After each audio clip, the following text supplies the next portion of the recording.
Tshepo, you were actually a pitch prize winner. Yes. When we were at the Mabopane workshop that we had recently. And so very excited to have you in and welcome to the podcast. Follow your heart and have a plan. Don't just follow your heart without having a plan. Follow your heart, which basically leads you to the type of business that you want to do, knowing why you want to do this business and how it's going to help people. And then from there, you take that and you structure it. Tapping into what one was passionate about early on, and pursuing that, investing a bit more time around that, and also when the opportunity comes, just putting up your hand to participate in that opportunity to grow something, and to grow something that is actually far bigger than oneself. Welcome to another episode of Monetise Your Business Podcast in partnership with FNB. Looking forward to another discussion with the thriving entrepreneur that we're going to be having through. Tshepo, I'm glad that you can be here. And before we get into our discussion, normally I share some thoughts on entrepreneurial thinking that I've been pondering on through the week. And I just finished this book called The Little Red Book on Selling by Jeffrey Gitmore. And the whole premise, and something that stuck with me, just reminded me, because I've always known how one of the most important skills an entrepreneur has to learn is the ability to sell. We have to learn and continuously grow in learning the ability to sell. And it put an interesting concept that sat with me around, we often forget that people hate to be sold to, but they love to buy. Yeah. People love to buy. And it's in understanding the psychology of understanding the customer and getting them to see that they are buying and not that I am now selling to them.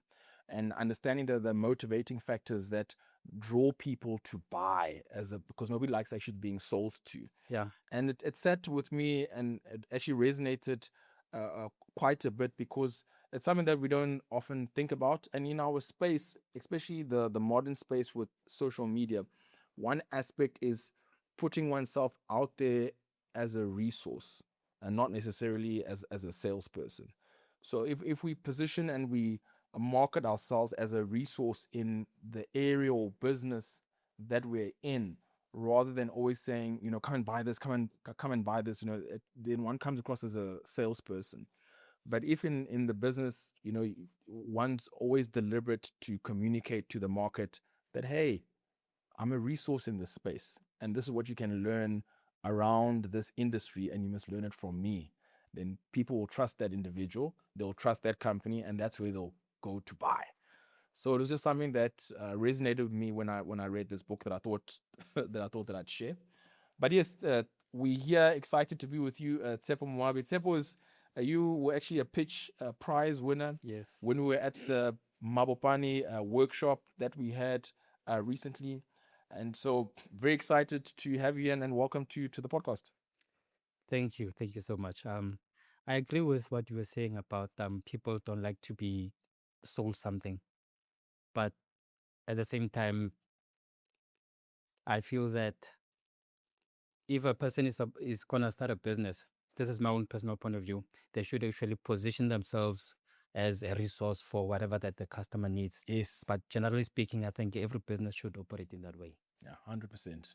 Now, when you came and then you pitched at the Mabopane workshop, and your business is around mathematics and tutoring around mathematics, which is something close to my heart. My father was a mathematics teacher, high school mathematics teacher. Okay. So we grew up in our house where, what did he used to say? But anyway, mathematics for him was number one. If you didn't know your numbers, then there was no point. So tell us a bit about your business, so that everybody can also have an idea as well. The business itself is an online platform which is still in development. Yep. But then it's meant to be a platform for personalizing mathematics education for maximum impact, which could be for one person or for an entire class. Basically, it's personalized through finding out from writing a test, looking at the mistakes that they go through, and finding out exactly what they're missing in order for them to be successful in the current grade or the current curriculum that they're working with. And that, in a nutshell, is supposed to improve mathematics. And another thing, which is actually quite important for me, is building a passion for mathematics. I think mathematics is one of the most important subjects. I think next to languages, the most important subject, and it's something that is needed a lot, especially in this age. Yes. Yeah, especially in this age where we're going to with AI. We need thinking skills. We need to thinking skills and analytical skills. It helps a lot for somebody who's in business, for I think people in almost every industry and everywhere where they need to analyze patterns. It streamlines their thought processes. Now, I want to check with you. I mean, before, just in terms of the business, but just tell us a little bit about Tshepo as well. Where you from? Where did you grow up? How did you end up in this place? I grew up in Harankua. Actually, something about myself. I've had a passion for mathematics for a long time. I think probably back in high school, although I didn't think about it back then, and I didn't really do homework as such in any subject, but I was always one of the best and the favorite student for my maths teacher. Oh, wow. Yeah, and over the years, I started teaching kids one-on-one Okay. on mathematics, tutoring, and I got to see patterns in basically what they were lacking and what they needed to understand in order to pass, which basically led me through here. I'm even writing a book, by the way. Oh, nice. It's historical fiction. Okay. Yeah, the mathematics historical fiction, a collection of short stories, each with questions after the story. Okay. A collection of short stories which talk about icons. Okay. Mathematics icons, algorithm, Okay. and there's this guy from Italy, I forgot his name. Okay, that's fine. But then basically it's stories that talk about how mathematics was shaped over the centuries. Okay. Yeah. Okay, making it to resonate. Now, I mean, after you left school, and I'm just trying to pick up, was there anybody in the household where you grew up or family that got involved in business at an early stage, or did you always think that you're going to go into business? No to both. Okay. Okay. But then after some years, I guess, after going through high school, I've been wanting to start a business, going from one to the other. It's always been in my blood. Okay. I guess I think about business almost all the time. Okay. I have a passion for it. Next to mathematics, I think it's one of my biggest passions, entrepreneurship. Okay. Yeah. Now, I've often seen in those who teach or look to aid others in mathematics, sometimes it's almost, like in a group setting. I remember, when I'd be at school, this especially in varsity, where it almost comes across that it's a one size fits all approach, and sometimes we can lose some students along the way. So how do you go about looking to aid students, like through your platform, to be able to aid them understand mathematics better? Through helping them understand themselves. Okay. Through taking a simple test. The platform is supposed to help you develop a customized lesson plan for yourself. Okay. I think one of the biggest problems that we've had with mathematics is the one size fits all thing. And especially in high school, where if you fail mathematics at some point or you do badly, you go to the next level and you struggle even more. Because you still don't understand. Yeah. Mm. So it's basically meant to bridge the gap between those grades and to help students perform better overall. Okay. Can you talk to me about some students who you've engaged with, that you've worked with either over the years in terms of, and their mathematics has been able to improve? You know, examples that you're looking to put onto this platform to aid. There is one which stands out. Okay. I think it was the first I student. could see that it came to your mind, like, hey, that one, yeah. Um, this was the very first student that I worked with. He had just finished matric, and he had I think 20-something%, 29% mark in mathematics. He wanted to write a supplementary exam for mathematics. Okay. We worked for about a month, and he had a 35% increase in his marks. Really? Just from 1 month. I think it was 4 or 5 sessions. That's crazy. That's crazy, because at matric, this is basically at the end of the life cycle with high school. Yeah, I think my methods, which have been using for a while, they actually help students to learn much faster. Yeah. Now talk to me about, in terms of helping them to learn faster. You spoke about, just also helping them to understand themselves better. Why do you find that that's important? Because most of the time you'd find that they basically might even think that I'm not good at mathematics. Obviously, I don't like mathematics. Math is not for me. Without really understanding why they're struggling with mathematics. They get to understand the reason I'm struggling with mathematics is because when I'm doing equations, say quadratic equations, there are a couple of things involved in it. Obviously, that's mathematics. Obviously, that's addition, multiplication. There's also squaring and balancing both sides. Looking at all of those put together, once you're able to master them, then you can do quadratic equations much easier. And obviously, you get to learn other methods which might simplify the process for you.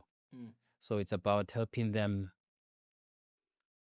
understand why they're struggling with mathematics and what is the root cause of the struggles that they're going through.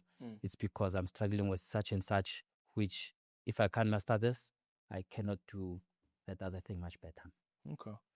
I found, because I was quite close to mathematics, because obviously, my father taught it, and he'd often talk about the students and the challenges coming up. And one thing that he would often speak about is that there was quite a legacy from apartheid, where, especially us as black children, there was almost this perception that we can't do mathematics, or mathematics isn't for us, and he'd have to spend time on that mindset to get the children to understand that, no, but this is how it works, and take it step by step. And the mindset was often quite a challenge, because sometimes they were also learning this from their parents, who had also been taught this through from apartheid, and now with their children, trying to break that pattern and getting the children to understand, no, but you can learn this, step by step. Did you find, going through that you'd also observe those patterns? I've never thought about it, honestly. Well, except when I was writing the book that I'm Okay. talking about, because looking at the history of mathematics, they actually started here in Southern Africa. Oh, wow.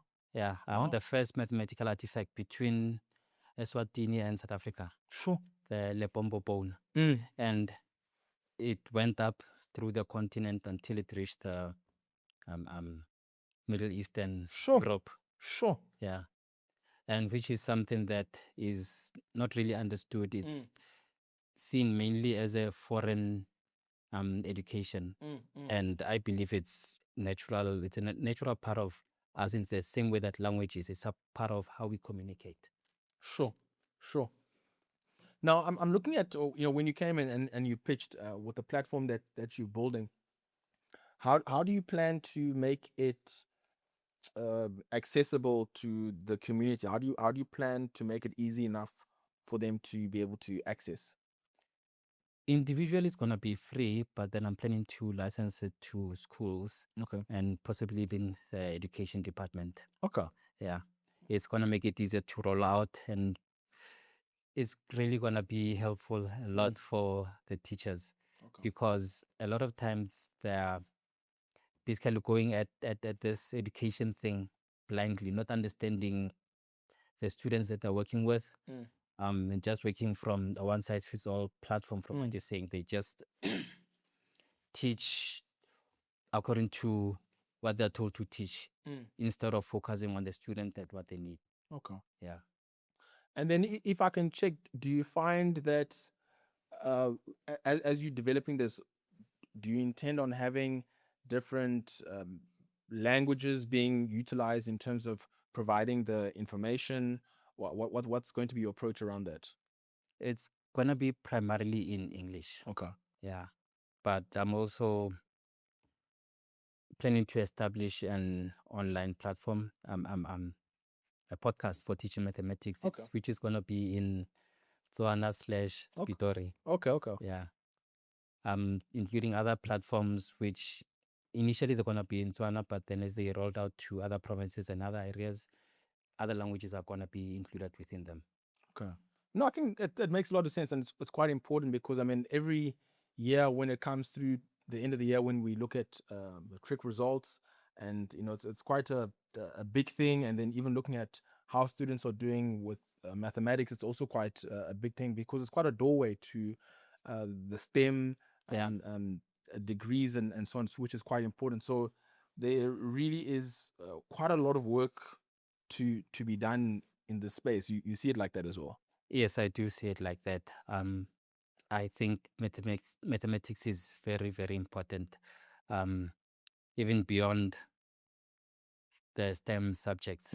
Yeah, but then even within, I think I have a friend who's a mathematician. Okay. Yeah, I was so happy to see him graduate from that. Oh, nice. And we had a couple of conversations about AI and how mathematics is involved in the development of AI. Which really, it is quite a lot, eh? Yeah.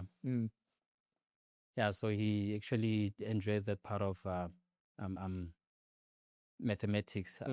It's using AI. Okay. Yeah. Now, I also want to just check with you because obviously didn't get a chance, and also for the viewers as well. I mean, you were at the Mabobani workshop where you were able to pitch as well. Before I get into the pitching and everything, I mean, how did you experience the workshop, and what are some of the things that you took out from the workshop?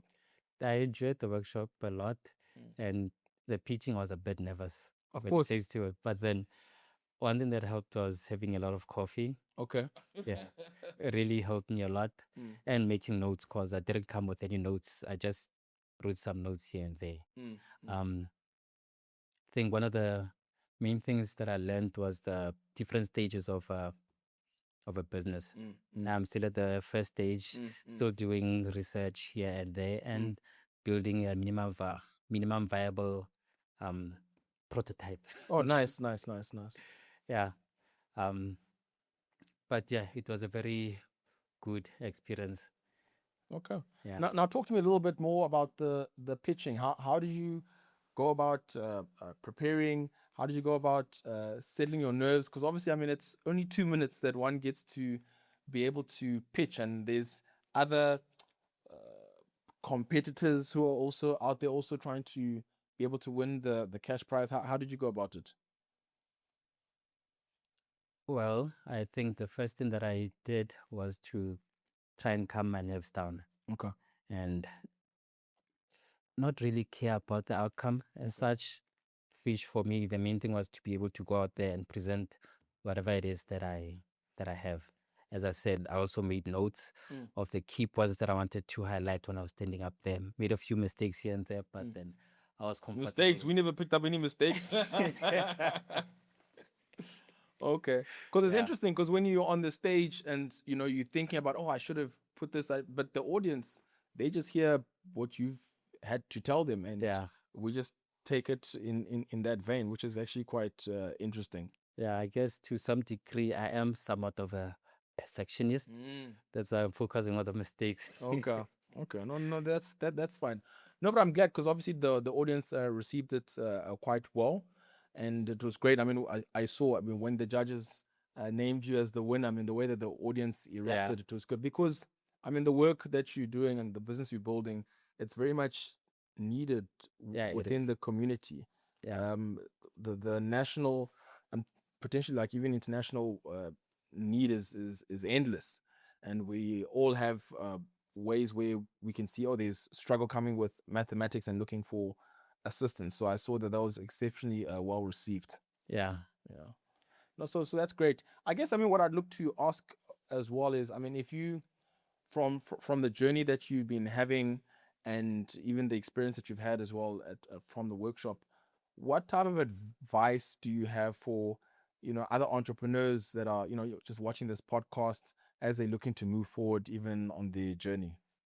Follow your heart. That's the main advice that I would have. Follow your heart and have a plan. Don't just follow your heart without having a plan. Follow your heart, which basically leads you to the type of business that you want to do, knowing why you want to do this business and how it's going to help people. Mm. And then from there, you take that and you structure it in such a way that it helps you achieve your goal.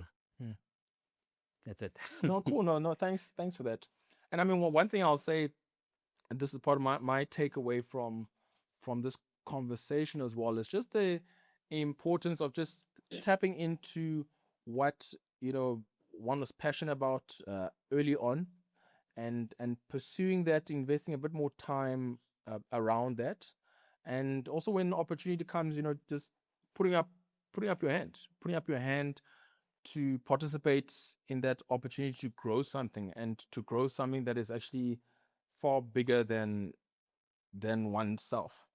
I've often seen, in business, one will talk about, if you find a solution that's only for one person, you might get a little level of success. But if you're able to find solutions that can affect a large number of people, that'll really grow someone to a high level of success. So that's something that I've picked up Yeah. just in talking with you. So thanks for sharing, and thanks for having participated. If one is listening through on and they want to be able to either connect with yourself or your platform, how should they go about reaching you? Phone number 072-826-2448. Okay. Email address tlmoabi, that's MOABI, Okay. at gmail.com. Okay. Those are the easiest way to reach me. Okay. Yeah. No problem. No problem. And thanks again for having been here and coming through to share with us. Yeah. So yes, monetizers, that ends another episode of Monetize Your Business Podcast, which we are proud to be in partnership with FNB. Do make sure to check us on our socials, whether it's all the socials on Monetize Your Business, to see where we'll be having another workshop, where our next workshop will be. As you know, we have workshops across the country, nationwide, as we travel, to be able to have workshops to impact different communities, to be able to grow the entrepreneurial landscape.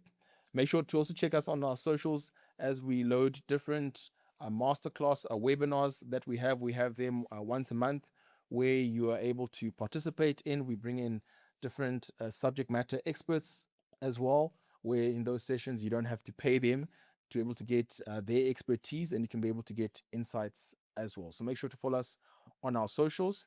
And that brings us to the end of another episode of Monetize Your Business Podcast, which we have been very proud to have. And thank you for having been here with us, Tshepo. Thank you for having me here. No problem. Thanks, guys. Have a good one. Cheers.